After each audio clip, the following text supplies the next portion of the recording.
আব্বা মেসি আব্বা, এটা কেন বললো? খ্রিস্টানকে আব্বা বলে মুসলিমের জয় হয়েছে এখানে, খ্রিস্টানের জয় হয় না এখানে। ডোনাল্ড ট্রাম্পও চাইছিল যে আর্জেন্টিনা কাপ জিতুক, খ্রিস্টান কাপ জিতুক। এই যে সব কয় ম্যাচ চুরি করে দিতেছে, সব ম্যাচ স্পেনের সাথে সাথে আর পারবে না। এখানে লেখা আছে চোরের 10 দিন স্পেনের 1 দিন, এবং সেটাই ঘটছে। আর ফিলিস্তিন মুসলিমের জয় হয়েছে এখানে, খ্রিস্টানের জয় হয় না এখানে। ডোনাল্ড ট্রাম্পও চাইছিল যে আর্জেন্টিনা কাপ জিতুক, খ্রিস্টান কাপ জিতুক। আমরা ইনশাল্লাহ দেখাই দিছি আমরা মুসলিম এখনো বেঁচে আছি, ইনশাল্লাহ আমরা দেখাই দিছি। লামিন জামাল মুসলিম পেলে আর আমরা এইখানে কাপ জিতারই দরকার ছিল আমাদের। আর আর্জেন্টিনার ফ্যানদের জন্য বলতেছি, তারা অনেক উগ্র উগ্র কথা বলছে, মেসিকে আব্বা বলে ফেলছে।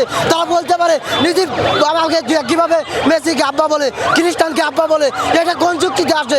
আমরা খেলা দল ভালো লাগে, দল সাপোর্ট করতে পারি, কিন্তু প্লেয়ারকে আব্বা বলতে পারি না। এটা আমাদের রাইট নাই, এটা আমাদের রাইট নাই। কেন বললো সে শালা আব্বা বললো কেন মেসিকে? এই যে দেখ খেলায় হারজিত আছে, খেলা হারজিত থাকবে, খেলা মানে সৌন্দর্য। আব্বা মেসি আব্বা, এটা কেন বললো?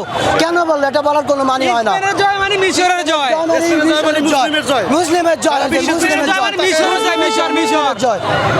মিশরের জয়, স্পেনের জয় মানে মিশরের জয়, মিশর।